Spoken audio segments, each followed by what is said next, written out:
El millonario me mostró una foto de su hijo, y yo, la empleada doméstica, le dije algo sobre ese niño que no estaba preparado para escuchar. Fue la primera vez que vi a su familia como algo frágil, no intocable. Sentí una amargura tan intensa que casi sabía a lágrimas. Tal vez tú trabajas para alguien que nunca dice gracias, o limpias mientras todos duermen. Dime, ¿desde dónde me ves y qué hora es ahora? Te prometo que la historia de hoy te llegará al corazón. Mi nombre es Margarita Rosa Hernández y tengo 58 años.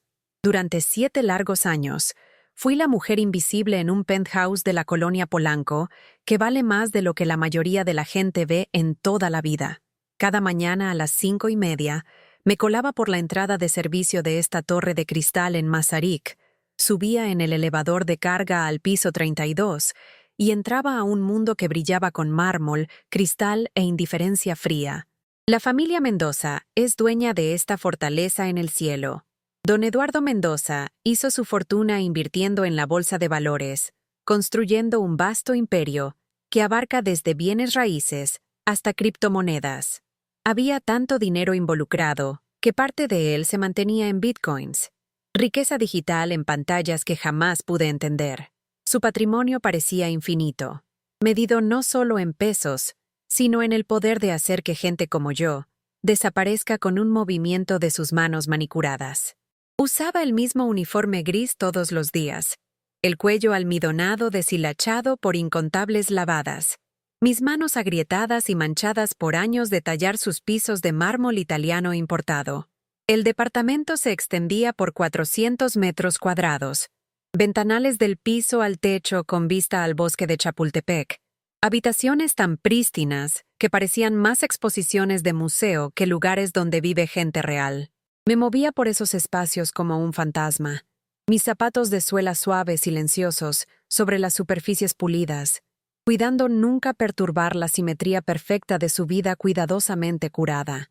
Esa mañana de martes en particular, comenzó como cualquier otra. Preparé el café de don Eduardo en la máquina alemana importada que cuesta más de lo que gano en 3 meses. El aroma de granos etíopes llenó la cocina estéril, mientras acomodaba orquídeas frescas en el jarrón de cristal junto a la ventana. Doña Victoria Mendoza ya se había ido a su sesión de pilates, sus tacones de diseñador repiqueteando sobre el mármol antes de que el elevador la llevara a otro mundo de privilegio y presunción. Eduardo Mendoza salió de su oficina como a las 9, su cabello plateado perfectamente peinado, usando un traje azul marino que probablemente costaba más que mi renta mensual. Hablaba por teléfono sobre inversiones, adquisiciones corporativas, algo sobre diversificar activos y maximizar rendimientos. Su voz tenía esa autoridad casual de alguien que nunca había dudado de su lugar en el mundo, que nunca se había preguntado si importaba. Me notó sacudiendo el polvo del piano de cola, un Steinway que nadie en la familia tocaba realmente. Estaba ahí como un silencio hermoso y caro, otro símbolo de riqueza sin propósito. Don Eduardo terminó su llamada y se me acercó con algo inusual en su expresión. No era exactamente calidez, pero sí una grieta en su distancia profesional habitual. «Margarita», dijo metiendo la mano en el bolsillo de su saco. «Ven acá un momento». Dejé mi trapo de limpiar y caminé hacia él, mi corazón haciendo ese aleteo familiar que siempre hacía cuando cualquier miembro de la familia me dirigía la palabra directamente. En 7 años, nuestras conversaciones se habían limitado a instrucciones sobre horarios de limpieza, listas de mandado y la queja ocasional sobre polvo en los zócalos. Sacó su teléfono y me mostró una fotografía. La pantalla mostraba a un niño, quizás de 9 o 10 años, con el cabello oscuro como su padre y esos mismos ojos azules penetrantes. Pero donde la mirada de Eduardo Mendoza tenía cálculo frío, los ojos de este niño parecían perdidos, casi desesperados. El muchacho llevaba un uniforme caro de escuela privada, parado frente a lo que parecía una cancha de tenis, pero su sonrisa se veía forzada, como si estuviera representando felicidad en lugar de sentirla. «Este es mi hijo, David», dijo don Eduardo, su voz cargada con una nota desconocida de vulnerabilidad. «Está en un internado en Cuernavaca. Institución excepcional. Cuesta 400,000 pesos al año. La mejor educación que el dinero puede comprar. Miré la fotografía más cuidadosamente. Los hombros del niño estaban ligeramente encorvados, sus manos apretadas a los costados. Su sonrisa no llegaba a los ojos. En ese momento congelado, vi algo que don Eduardo no podía ver, o tal vez se negaba a ver. Vi a un niño que se veía exactamente como mi propio nieto se había visto 3 años antes de que consiguiéramos la ayuda que necesitaba. Es hermoso, dije suavemente, lo cual era cierto. Pero entonces algo en la expresión de ese niño removió algo profundo en mi pecho. Un reconocimiento que atravesó años de silencio entrenado. ¿Don Eduardo? ¿Puedo preguntarle algo? ¿Cómo le va a David con la lectura? La pregunta flotó en el aire entre nosotros. El rostro de don Eduardo cambió ligeramente, una sombra cruzando sus facciones. ¿Su lectura? Está en un programa académico excelente. Los mejores maestros que el dinero puede proporcionar. Pero yo había pasado años observando niños. Años ayudando a mi hermana a criar a su nieto después de que su hija se metiera en problemas con las drogas. Conocía esa mirada en los ojos de David. La había visto en el espejo del rostro de mi nieto durante esos meses terribles, cuando luchaba con letras que parecían bailar y brincar en la página, cuando los maestros lo llamaban flojo y sus compañeros se burlaban de él por ser lento. Don Eduardo, dije, mi voz apenas arriba de un susurro. Ese niñito parece que podría estar teniendo problemas con las palabras. A veces los niños que son muy inteligentes se frustran cuando las letras no les hacen sentido como deberían. La transformación en el rostro de Eduardo Mendoza fue inmediata y sorprendente. La compostura cuidadosa se resquebrajó, revelando algo crudo por debajo. Su mano se apretó alrededor del teléfono. ¿Qué estás sugiriendo, Margarita? Debería haberme detenido ahí. Debería haberme disculpado y regresado a mi limpieza. Pero mirando esa fotografía del niño, pensando en las luchas de mi nieto y los años de dolor que podrían haberse evitado con intervención temprana, no pude quedarme callada. Estoy sugiriendo que tal vez David necesita un tipo diferente de ayuda. No más tutores caros o escuelas más elegantes. Tal vez necesita a alguien que entienda que su cerebro funciona diferente. Y eso no es un fracaso. Es simplemente diferente. Don Eduardo me miró fijamente por un largo momento. En sus ojos, vi algo que nunca había visto antes. No exactamente enojo, sino una especie de miedo desesperado. El miedo de un hombre que había construido su fortuna leyendo mercados y tomando decisiones calculadas, enfrentado con la posibilidad de que su propio hijo pudiera luchar con la base misma del éxito académico. «Te estás excediendo, Margarita», dijo finalmente, su voz tensa de emoción controlada. «Tú eres la muchacha de limpieza. No sabes nada sobre mi hijo o lo que necesita». Las palabras me pegaron como una bofetada, no porque fueran crueles. Había soportado palabras mucho más crueles en este departamento, sino porque revelaron la verdad fundamental de mi existencia aquí. Yo era mueble que ocasionalmente hablaba. Era útil, invisible y completamente desechable. Asentí y regresé a mi limpieza, pero algo había cambiado irreversiblemente en ese momento. Por primera vez en 7 años, había visto a Eduardo Mendoza como algo diferente a una figura intocable de riqueza y autoridad. Lo había visto como un padre que le estaba fallando a su hijo, y ese reconocimiento lo cambió todo. El resto de ese día pasó en una neblina de tareas rutinarias, pero mi mente siguió regresando a la fotografía de David. Pensé en mi propia hija, Sara, ahora de 28 años y viviendo en Guadalajara con sus 2 hijos. Sara, a quien apenas había visto crecer porque siempre estaba aquí, siempre atendiendo a la familia de otra persona, siempre poniendo sus necesidades antes que las mías. Recordé haberme perdido la graduación de preparatoria de Sara, porque doña Victoria había insistido en que me quedara hasta tarde para preparar una cena de negocios.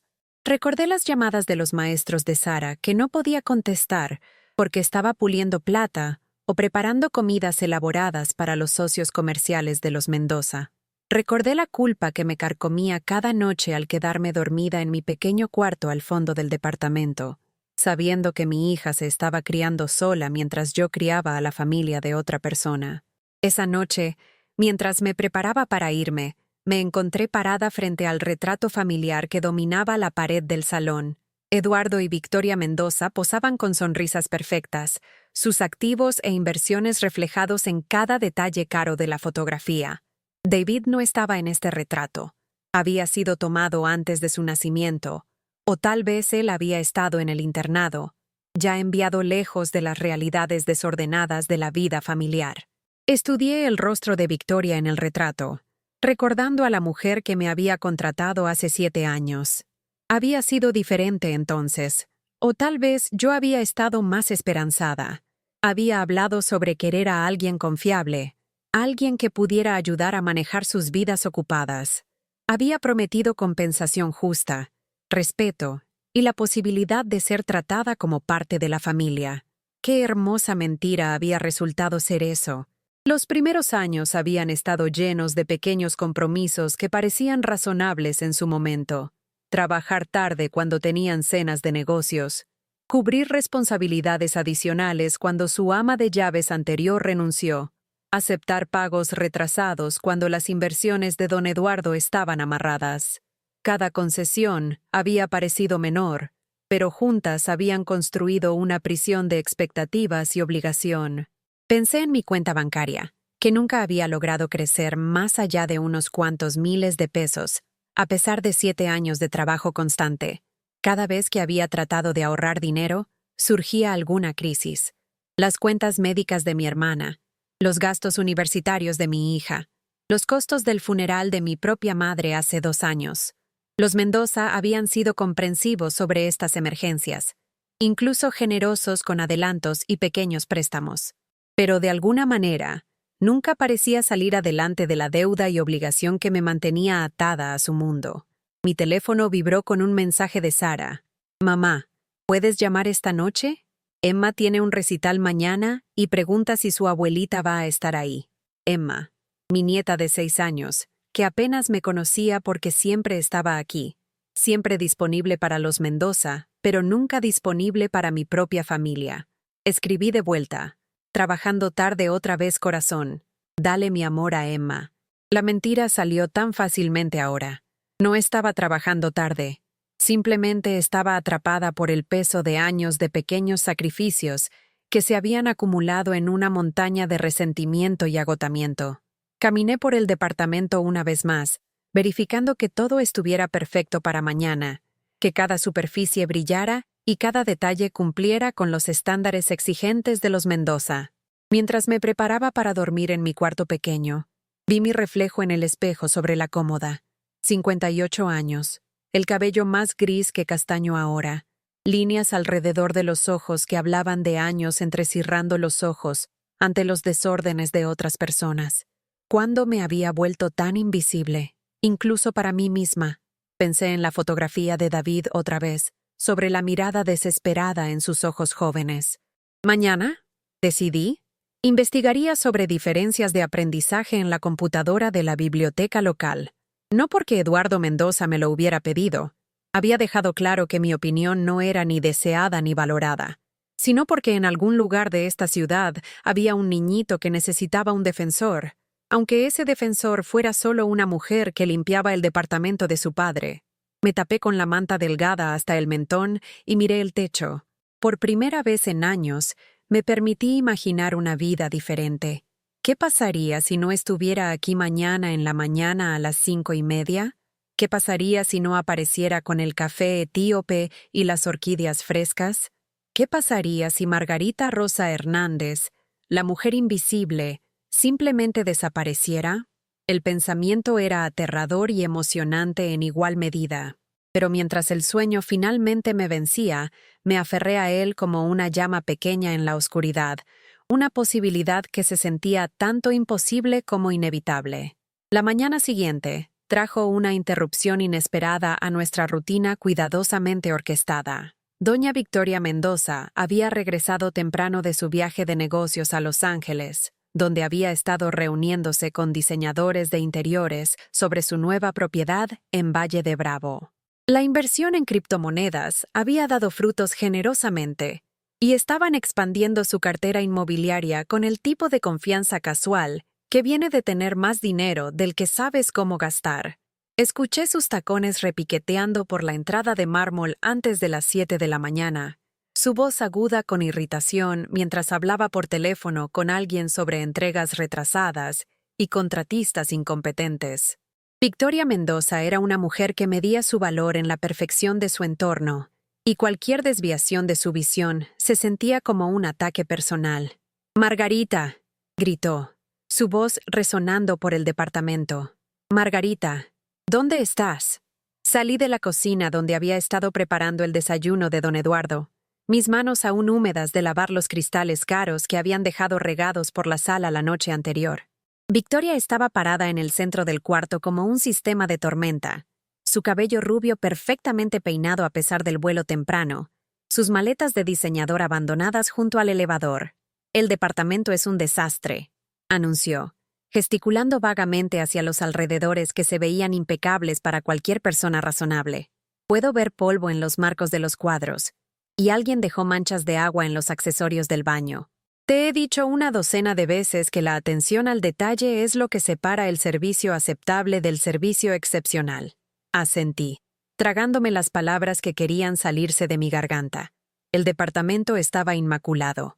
Había pasado 3 horas la noche anterior asegurándome de que cada superficie cumpliera con sus estándares imposibles. Pero la definición de perfección de Victoria Mendoza cambiaba como la niebla, siempre justo fuera de alcance, siempre requiriendo más esfuerzo y disculpas. «Por supuesto, doña Victoria, me encargaré de todo de inmediato». Me estudió con esos ojos azules fríos que David había heredado, buscando señales de resistencia o resentimiento.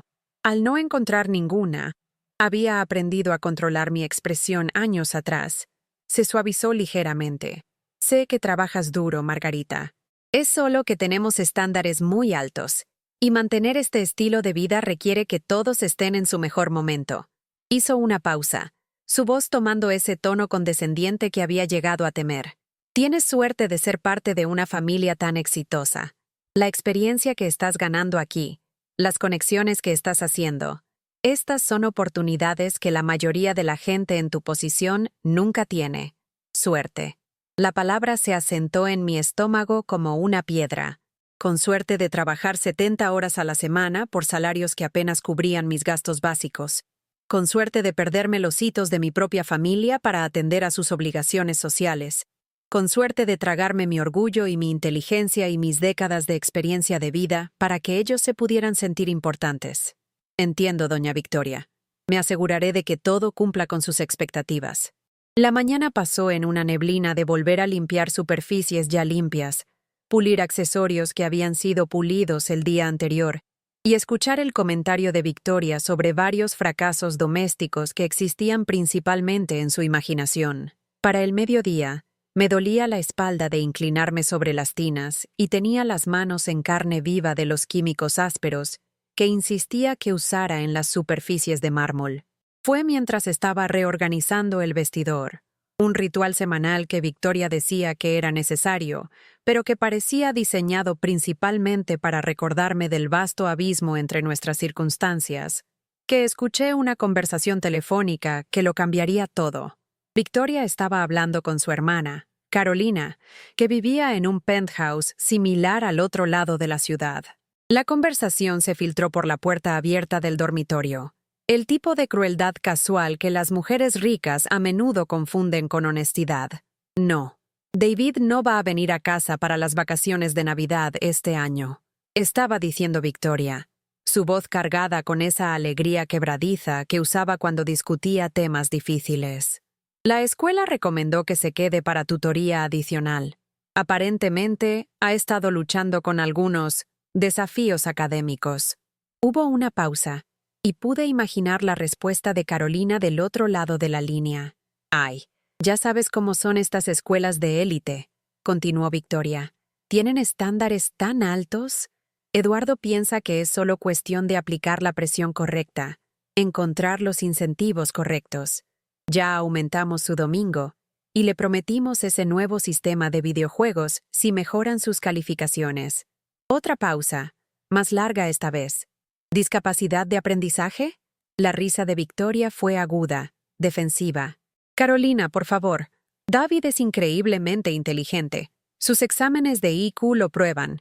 Está simplemente desmotivado, flojo, francamente. Toda esta charla sobre diferentes estilos de aprendizaje y acomodaciones es solo una excusa para maestros que no saben cómo desafiar a niños brillantes. Dejé de organizar las bolsas de diseñador y escuché más atentamente, mi corazón rompiéndose por un niñito que nunca había conocido que estaba atrapado en la necesidad de sus padres por la perfección. El psicólogo escolar sugirió algún tipo de evaluación, pero honestamente, no queremos ese tipo de cosa en su expediente permanente. Imagínate si afectara sus posibilidades para la UNAM o el TEC. Eduardo ya ha hecho donaciones significativas a ambas instituciones, y no podemos tener las solicitudes de David comprometidas por alguna etiqueta que sugiera que es deficiente. La conversación continuó, pero había escuchado suficiente. David Mendoza, ese niño hermoso con ojos desesperados, estaba luchando con los mismos desafíos que mi nieto había enfrentado, pero donde mi familia se había unido alrededor de nuestro niño, buscando ayuda y apoyo y comprensión, los Mendoza estaban sacrificando el bienestar de su hijo para proteger su imagen. Pensé en mi nieto, Marcos, ahora prosperando en la secundaria con el apoyo de maestros que entendían su dislexia. Pensé en el dolor y confusión que había soportado antes de que consiguiéramos ayuda adecuada, y cómo esa intervención temprana había transformado toda su relación con el aprendizaje. David Mendoza tenía acceso a recursos que mi familia nunca podría costear, pero se le estaba negando lo único que más importaba: padres que pudieran verlo como era en lugar de como necesitaban que fuera. Esa tarde, mientras Victoria dormía y Eduardo trabajaba en su oficina, me encontré parada frente al dormitorio de David. Los Mendoza habían mantenido una habitación para él a pesar de su internado, un altar al niño que deseaban que fuera en lugar del niño que realmente era. Las paredes estaban cubiertas con premios de logros académicos, trofeos de deportes y fotografías de David en varias instituciones de élite. Pero mirando más de cerca, podía ver la tensión en cada imagen, las sonrisas forzadas y hombros tensos de un niño representando éxito en lugar de experimentarlo. En su escritorio había una pila de tareas que habían sido enviadas a casa, asignaciones cubiertas de correcciones rojas y marcas frustradas. Miré hacia la puerta para asegurarme de que estaba sola. Luego examiné cuidadosamente uno de los papeles. La escritura de David era apretada e irregular, letras volteadas y palabras mal escritas de maneras que reconocí inmediatamente. Esto no era pereza o falta de inteligencia. Esta era la firma clara de una diferencia de aprendizaje que estaba siendo ignorada y malentendida. Mis manos temblaron mientras volví a poner el papel exactamente donde lo había encontrado. En ese momento, realmente entendí el peso del conocimiento sin poder, la responsabilidad aplastante de ver un problema que no puedes resolver, porque las personas que podrían solucionarlo se niegan a verlo. El resto de la semana pasó en una extraña suspensión de normalidad. Realicé mis deberes con eficiencia mecánica mientras mi mente daba vueltas con pensamientos de David y mi propia familia, y las decisiones que me habían llevado a esta jaula dorada. Los Mendoza continuaron su rutina de condescendencia casual y demandas irreflexivas, inconscientes de que algo fundamental había cambiado en su empleada invisible. El viernes por la noche, mientras me preparaba para irme por el fin de semana, Eduardo Mendoza salió de su oficina con algo inusual en su expresión. Había estado en el teléfono con el director del internado de David, y la conversación no había ido bien. «Margarita», dijo, su voz tensa con frustración controlada, «necesito que trabajes este fin de semana. Victoria está organizando una recaudación de fondos el domingo para el Museo Nacional de Arte, y necesitamos que todo esté perfecto». No era una petición, era una suposición. En 7 años, nunca había rechazado trabajo de fin de semana, nunca había priorizado mis propios planes sobre sus obligaciones sociales, pero este viernes era diferente. Mi nieta Emma tenía un recital de baile el sábado por la tarde, y mi hija Sara había llamado 3 veces, suplicándome que estuviera ahí.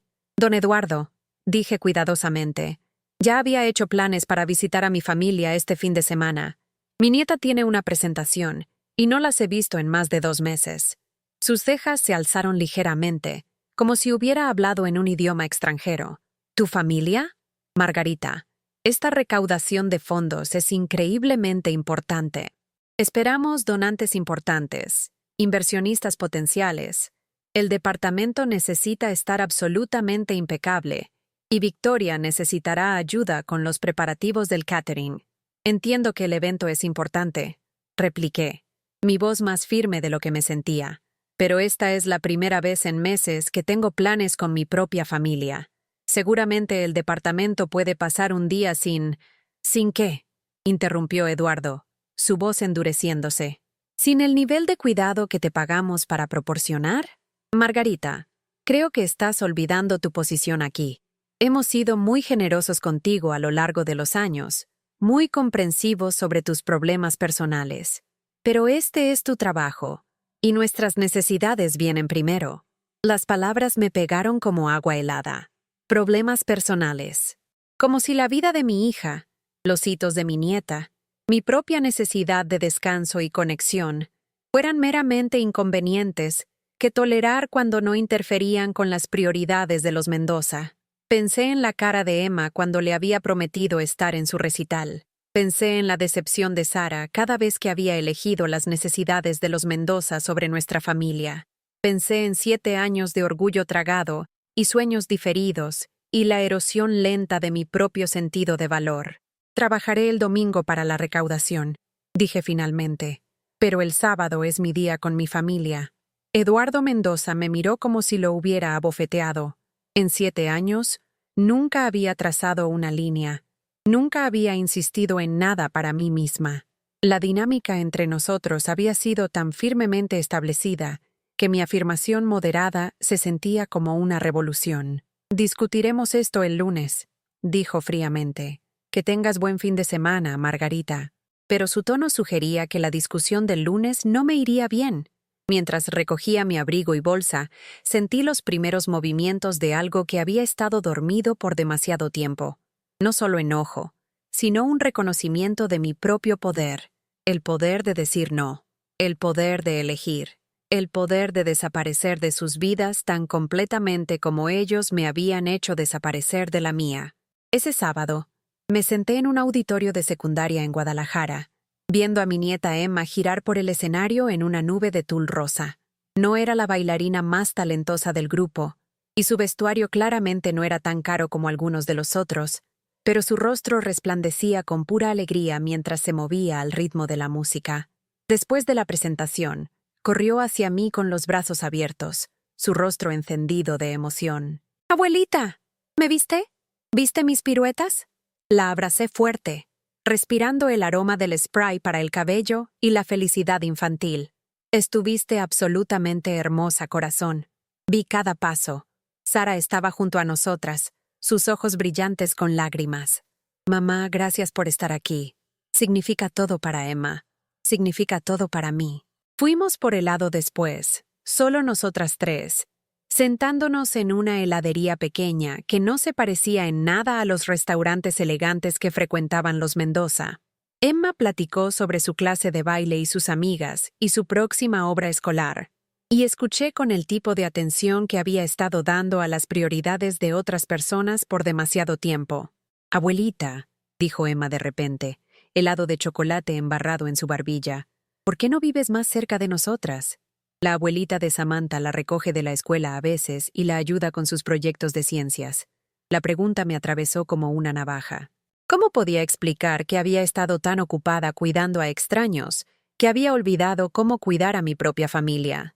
¿Cómo podía decirle a esta niña hermosa que había pasado 7 años puliendo la vida de otra persona mientras la mía juntaba polvo? Tal vez si viva más cerca algún día.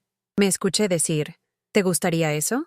Emma asintió vigorosamente, y Sara me miró con esperanza sorprendida.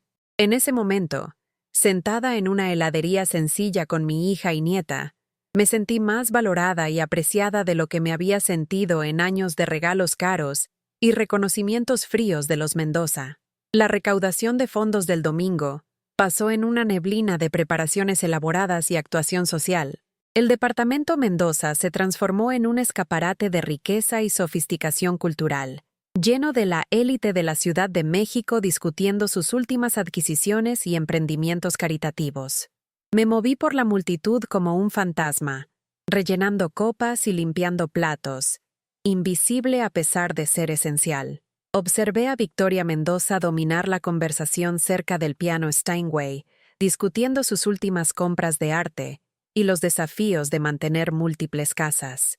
Llevaba un vestido que costaba más de lo que ganaba en 6 meses, sus joyas brillando bajo la iluminación cuidadosamente arreglada. Para los invitados reunidos, ella era la epítome del éxito y refinamiento. Pero yo sabía mejor. Sabía sobre las llamadas a internados y los intentos desesperados de esconder las luchas de su hijo. Sabía sobre la crueldad casual que dirigía al personal de servicio y la manera en que medía su valor a través de la perfección de su entorno.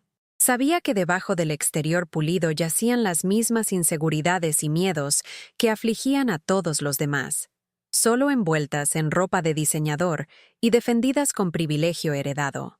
Cerca del final de la noche, mientras estaba limpiando copas de champán abandonadas, escuché una conversación que me heló la sangre.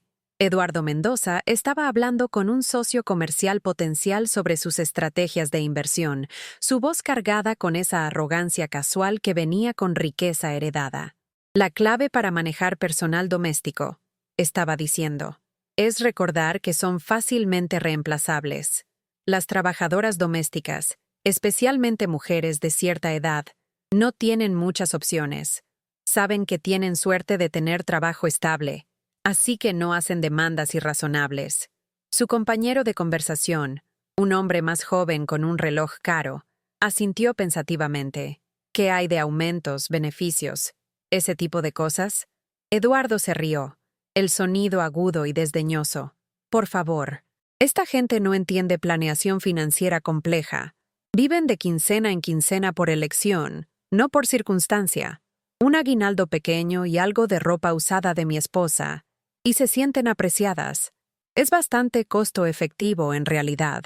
Me quedé congelada detrás de la columna de mármol, una charola de vasos sucios en mis manos, escuchando mis 7 años de servicio reducidos a un análisis de costo-beneficio.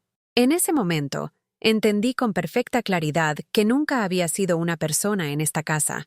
Había sido una conveniencia, fácilmente usada y fácilmente desechada. El siguiente lunes en la mañana, llegué a la hora usual, pero con una mentalidad completamente diferente.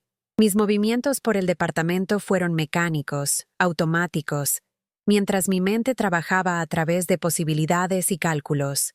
Pensé en mis modestos ahorros, mis pocas posesiones, la vida que había puesto en pausa por 7 años.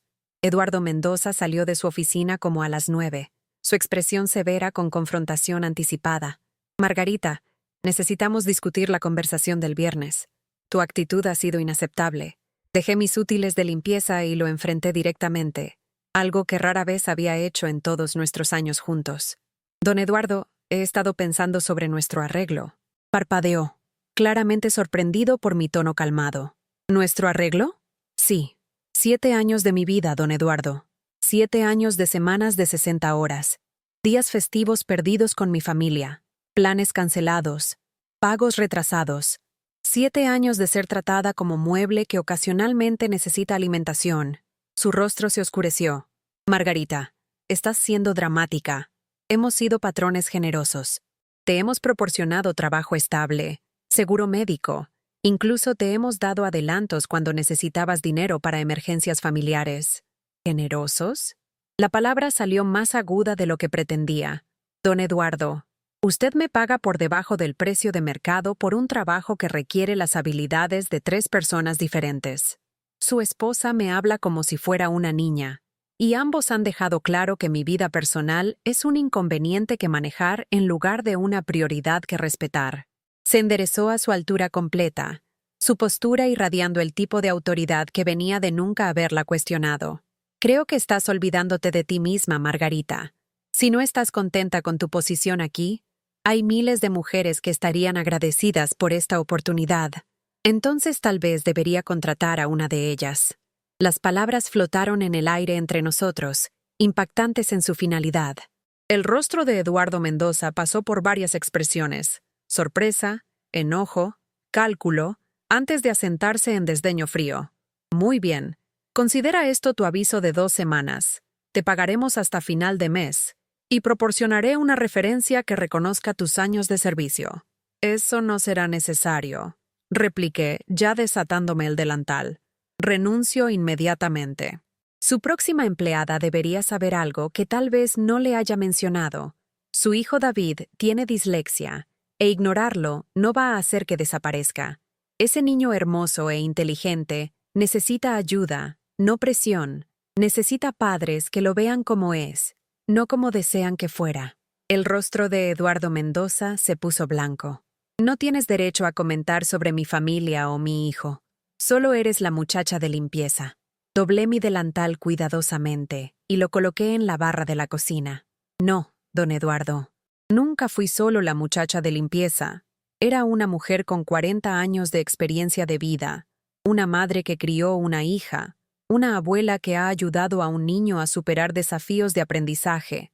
Era una persona con conocimientos y sabiduría y valor que iban mucho más allá de mi habilidad para hacer su café y sacudir el polvo de sus muebles.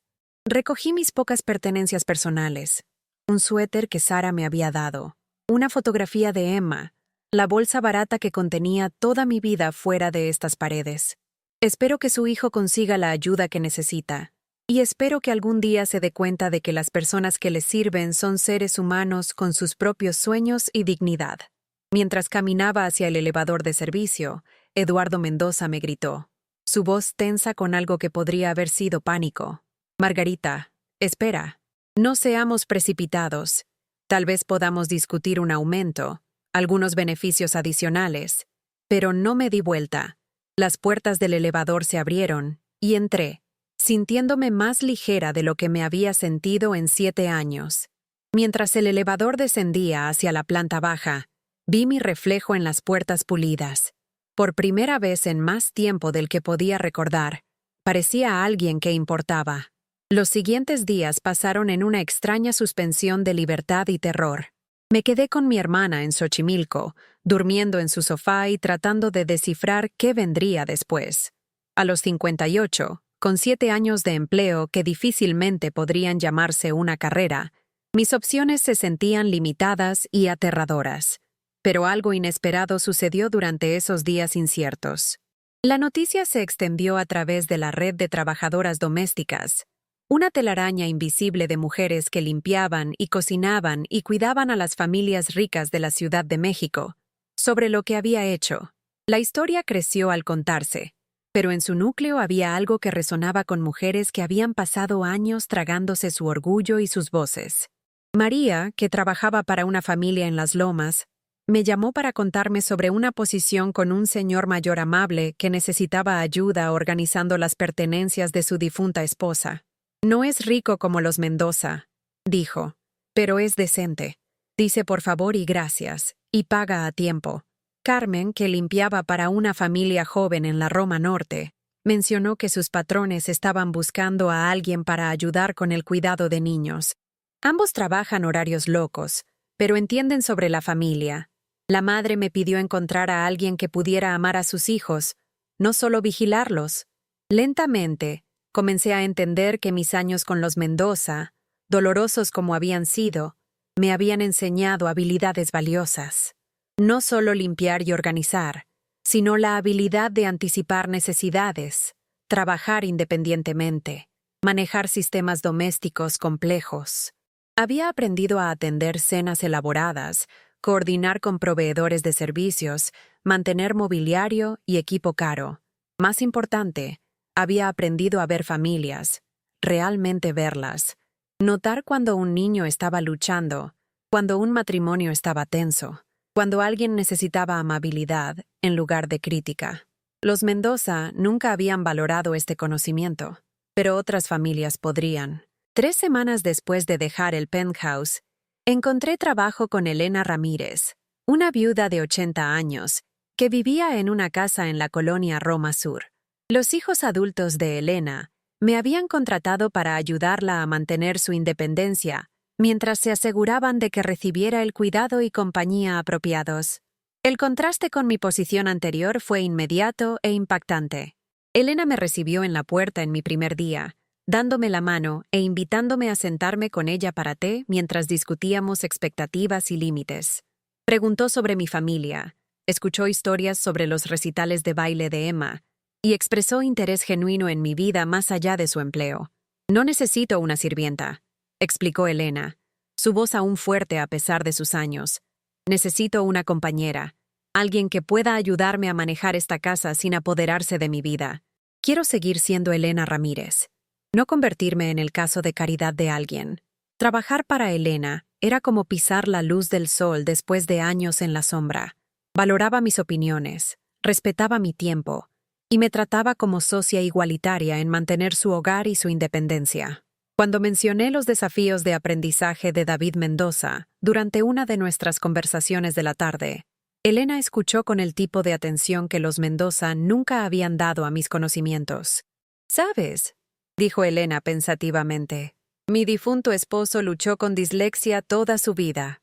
En aquel entonces, llamaban a niños como él flojos o estúpidos. Casi destruyó su autoconfianza hasta que un maestro en la universidad reconoció su inteligencia real. Siguió adelante para convertirse en un arquitecto exitoso, pero nunca olvidó cómo se sentía ser malentendido. Hizo una pausa, sorbiendo su té de la porcelana delicada que era hermosa, pero no ostentosa. Tal vez deberías escribirle a ese muchacho. No a sus padres, sino a él directamente. A veces los niños necesitan saber que alguien ve su valor, incluso cuando las personas más cercanas a ellos no pueden. La idea parecía imposible al principio. ¿Qué derecho tenía de contactar a David Mendoza? Pero conforme pasaron los días, la sugerencia de Elena creció en mi mente como una semilla encontrando tierra. Pensé en mi nieto Marcos, sobre cuánto había significado un solo adulto que se preocupara durante sus años difíciles tempranos. Pensé en los ojos desesperados de David en esa fotografía, sobre el aislamiento que debe sentir en ese internado caro, donde sus luchas se veían como fracasos en lugar de desafíos que superar. Después de mucho debate interno, escribí una carta cuidadosa a David. No critiqué a sus padres ni revelé detalles de mi tiempo en su casa. En lugar de eso, le dije sobre Marcos, sobre el joven brillante, creativo y exitoso en que se había convertido una vez que recibió el apoyo apropiado para su dislexia. Le dije a David que cerebros diferentes funcionan de maneras diferentes, que algunas de las personas más innovadoras y exitosas de la historia habían aprendido de manera diferente. Más importante, le dije que su valor como persona no tenía nada que ver con su habilidad para leer de la manera que otros esperaban que leyera. Incluí algunos recursos sobre jóvenes con dislexia que habían logrado cosas notables y le di la dirección de mi hermana en caso de que alguna vez necesitara a alguien que lo escuchara. Nunca esperé una respuesta, así que cuando llegó una carta 3 semanas después, dirigida con escritura cuidadosa y deliberada, mis manos temblaron mientras la abría. La carta de David fue breve pero penetrante en su honestidad. «Gracias por verme cuando mis papás no podían. He estado tan cansado de sentirme tonto. Tus historias sobre Marcos me dan esperanza de que tal vez no estoy roto». Leyendo esas palabras, entendí algo profundo sobre la inversión de poder que había ocurrido en mi vida. Como empleada de los Mendoza, había sido invisible, sin voz, sin agencia o influencia. Pero como una mujer libre con sabiduría acumulada y conocimientos ganados a pulso, podía ofrecer algo mucho más valioso que limpieza perfecta. Podía ofrecer comprensión y esperanza a un niño que desesperadamente necesitaba ambas. 6 meses después de dejar el penthouse, recibí una llamada telefónica inesperada de Victoria Mendoza. Su voz estaba tensa, careciendo de su confianza imperiosa usual. «Margarita, necesito hablar contigo. Es sobre David».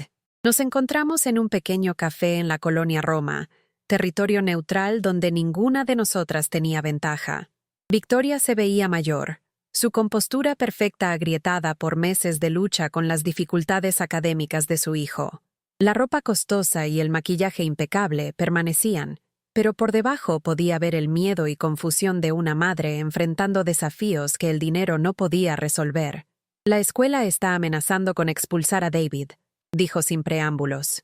Sus calificaciones han empeorado y ha estado portándose mal, peleándose con otros estudiantes, negándose a participar en clase.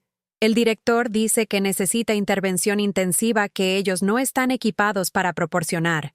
Sorbí mi café y esperé a que continuara, recordando el consejo de Elena sobre el poder del silencio en conversaciones difíciles. Eduardo encontró tu carta a David. La hicimos analizar por un experto en escritura para asegurarnos de que no estuvieras tratando de manipular a nuestro hijo de alguna manera. Las mejillas de Victoria se sonrojaron ligeramente con esta admisión, pero la respuesta de David a tu carta fue tan positiva, tan diferente de cualquier cosa que habíamos visto en meses. Empezó a hablar sobre este muchacho Marcos que mencionaste, haciendo preguntas sobre dislexia. Se inclinó hacia adelante, su bolsa de diseñador apretada fuertemente en sus manos manicuradas. Margarita, necesito preguntarte, ¿realmente crees que David tiene una discapacidad de aprendizaje? Y si la tiene, ¿qué deberíamos hacer al respecto? La pregunta flotó entre nosotras, cargada con 7 años de sabiduría desdeñada y conocimientos ignorados. Pensé en todas las veces que había tratado de compartir observaciones sobre su vida familiar, solo para que me recordaran mi lugar como empleada en lugar de persona con perspectivas válidas. Doña Victoria, dije cuidadosamente, no estoy calificada para diagnosticar diferencias de aprendizaje, pero pasé años viendo a su hijo luchar con tareas que deberían haber sido más fáciles para un niño de su inteligencia. Vi la frustración y autoduda en sus ojos, la misma mirada que tenía mi nieto antes de conseguirle ayuda. La compostura de Victoria finalmente se resquebrajó, lágrimas derramándose por sus mejillas a pesar de sus esfuerzos obvios de mantener control. Tenía tanto miedo de que admitir que David tenía problemas lo disminuyera de alguna manera, limitara sus oportunidades. Eduardo seguía diciendo que aceptar un diagnóstico sería rendirse al potencial de nuestro hijo. Lo opuesto es cierto, repliqué gentilmente. Entender cómo funciona el cerebro de David es el primer paso hacia ayudarlo a alcanzar su potencial real. Un diagnóstico de dislexia no es una limitación, es un mapa hacia el éxito. Durante la siguiente hora, Victoria hizo preguntas que debería haber hecho años antes. Quería saber sobre el viaje de Marcos, sobre las intervenciones que lo habían ayudado, sobre las escuelas y terapistas que se especializaban en diferencias de aprendizaje. Por primera vez en nuestra relación, me escuchó no como empleada proporcionando información, sino como una madre buscando guía de otra. Cuando nos despedimos, Victoria me dio la mano con gratitud genuina. Margarita, te debo una disculpa. Por años, trataste de compartir conocimientos sobre nuestra familia y tratamos tus observaciones como presuntuosas. Me doy cuenta ahora de que viste cosas que estábamos demasiado orgullosos para reconocer. 3 meses después, recibí otra actualización. David había sido inscrito en una escuela especializada en la Ciudad de México que se enfocaba en niños brillantes con diferencias de aprendizaje. Sus calificaciones habían mejorado dramáticamente, pero más importante, su confianza había regresado. La carta de Victoria incluía una fotografía de David sonriendo, realmente sonriendo, por primera vez desde que conocía a la familia. La transformación en mi propia vida continuó desarrollándose de maneras inesperadas. Los hijos de Elena me habían recomendado a varios de sus amigos, y me encontré construyendo una pequeña red de clientes ancianos que valoraban la compañía tanto como la asistencia práctica. A diferencia de mis años con los Mendoza, estas relaciones se construían sobre respeto mutuo y límites claros. Más sorprendentemente, descubrí que mi experiencia con familias como los Mendoza me había dado conocimiento inusual sobre las dinámicas de riqueza y privilegio. Varios clientes pidieron mis opiniones sobre asuntos familiares, reconociendo que mis años observando su mundo desde adentro me habían proporcionado perspectivas que no podían obtener de sus asesores usuales. Elena me animó a considerar escribir sobre mis experiencias, dar voz al ejército de trabajadoras domésticas cuyas observaciones y conocimientos eran rutinariamente desdeñados. «¿Has visto cómo viven los ricos cuando piensan que nadie importante está mirando?», dijo una tarde. «Esas historias importan, Margarita. Revelan verdades sobre el poder y la humanidad que necesitan ser contadas. La idea me aterrorizó y me emocionó en igual medida. Por años, mi voz había sido silenciada por necesidad económica y expectativas sociales. El pensamiento de hablar públicamente sobre los Mendoza y familias como ellos se sentía tanto riesgoso como esencial. Empecé pequeño, escribiendo artículos cortos para un boletín comunitario local sobre los desafíos que enfrentan las trabajadoras domésticas en la Ciudad de México. La respuesta fue inmediata y sorprendente. Mujeres se comunicaron para compartir sus propias historias de trabajo invisible y explotación emocional. Muchas eran inmigrantes que enfrentaban barreras adicionales de idioma y estatus de documentación, pero las experiencias centrales eran notablemente similares. Una periodista de Reforma leyó uno de mis artículos y me contactó para una entrevista sobre el mundo oculto del trabajo doméstico en los edificios de lujo de la Ciudad de México. El artículo resultante, publicado un domingo en la sección de Estilo de Vida, generó cientos de respuestas de lectores que reconocieron elementos de su propia dinámica familiar en mis observaciones. La respuesta más significativa vino de una fuente inesperada. Eduardo Mendoza dejó un mensaje en la contestadora de Elena pidiéndome que le devolviera la llamada. Cuando finalmente regresé su llamada, su voz estaba suavizada, careciendo de la autoridad fría que recordaba de nuestros años juntos.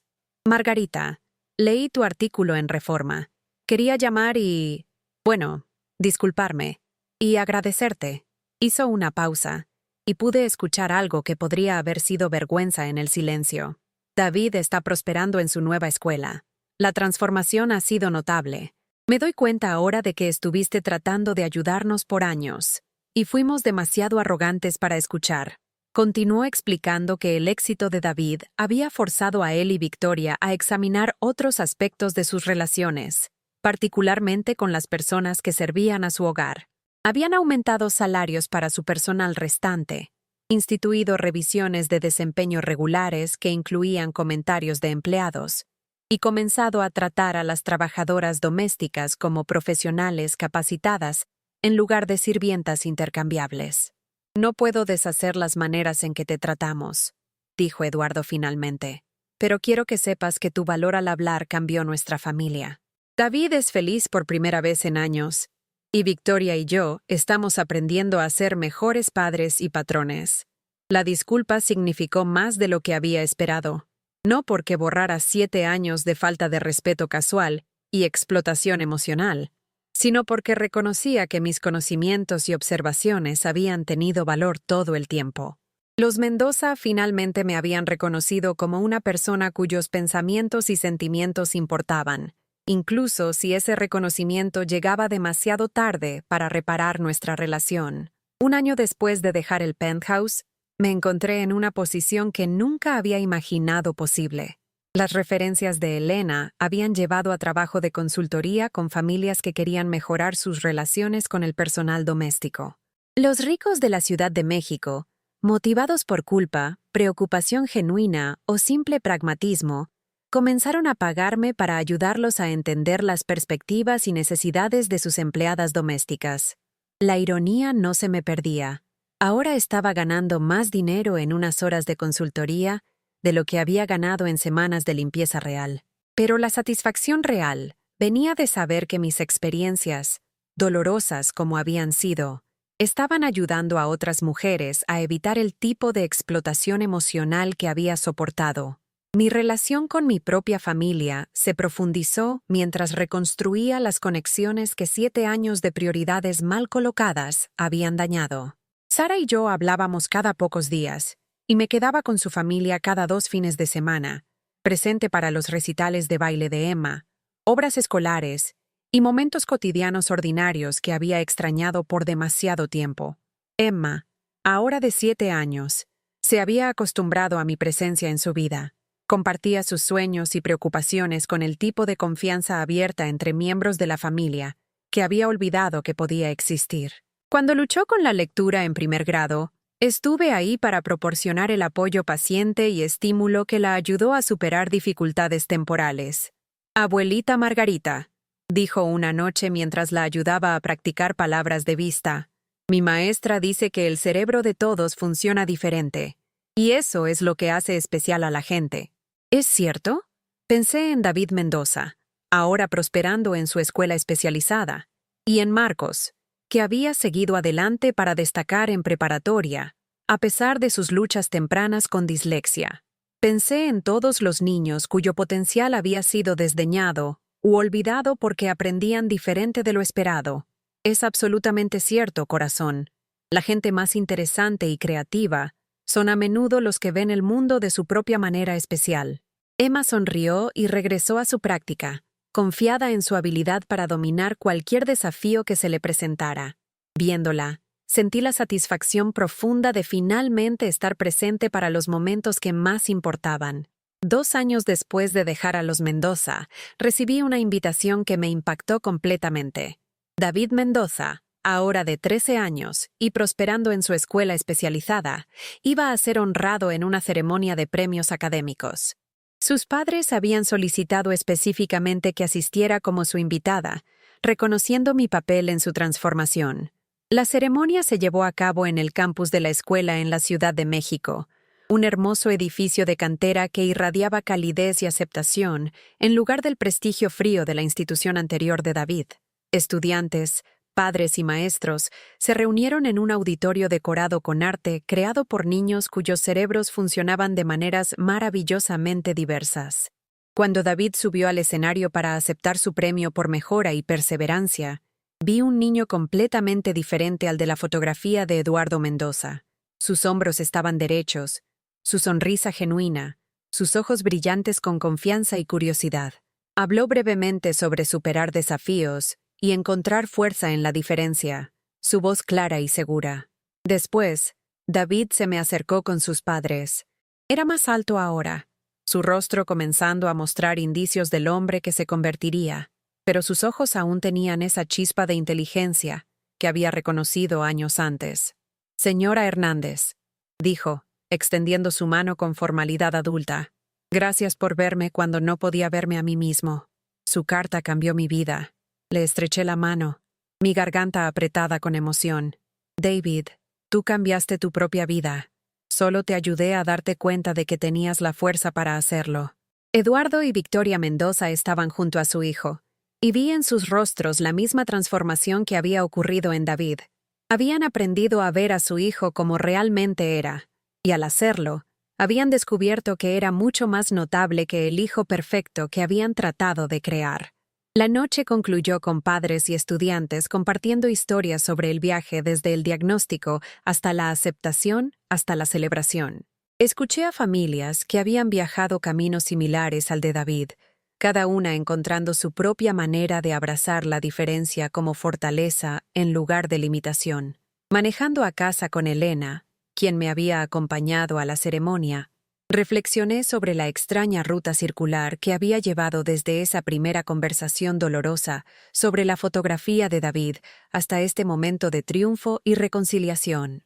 El camino había estado marcado por pérdida y enojo, miedo y determinación, pero finalmente había llevado a algo que nunca había esperado: el reconocimiento de mi propio valor y sabiduría. «¿Sabes?», dijo Elena mientras estábamos sentadas en el tráfico de la noche, «te has convertido en toda una inspiración para la gente. Las familias con las que trabajas ahora hablan de ti con respeto y aprecio reales». Consideré sus palabras, pensando en las mujeres que ahora aconsejaba y por las cuales abogaba, las trabajadoras domésticas que habían encontrado sus voces a través de mi ejemplo. El trabajo que estaba haciendo se sentía más significativo que cualquier cosa que había logrado en mi vida anterior, incluso aunque, o tal vez porque, había crecido de experiencia tan dolorosa. Mi teléfono vibró con un mensaje de Sara. «Mamá, la maestra de Emma la quiere nominar para el concurso de escritura creativa. Escribió una historia sobre su abuelita que ayuda a las familias a entenderse mejor entre ellas. No sé de dónde sacó esa idea». Sonreí, reconociendo en la historia de Emma el tipo de legado que nunca había imaginado crear. No riqueza o estatus o logro material, sino el ejemplo simple y poderoso de una mujer que había encontrado su voz y la había usado para ayudar a otras a encontrar las suyas. He aquí las palabras finales de mi historia. ¿Has trabajado alguna vez en silencio para alguien que te pasó por alto? ¿O conoces a una mujer cuya historia permanece sin contar, cuyas contribuciones no son reconocidas por su posición social o circunstancias económicas? Comparte tus pensamientos abajo. Me encantaría saber de ti. Si esta historia te llegó al corazón, deja un like y suscríbete. Ayuda a que este mensaje llegue a otra mujer que trabaja con dedicación y corazón. Para continuar este viaje emocional, hemos preparado un podcast especial lleno de historias igual de conmovedoras. Puedes encontrarlo aquí, haciendo clic a la izquierda. Gracias por acompañarme en este viaje del corazón. Te veo en la próxima historia.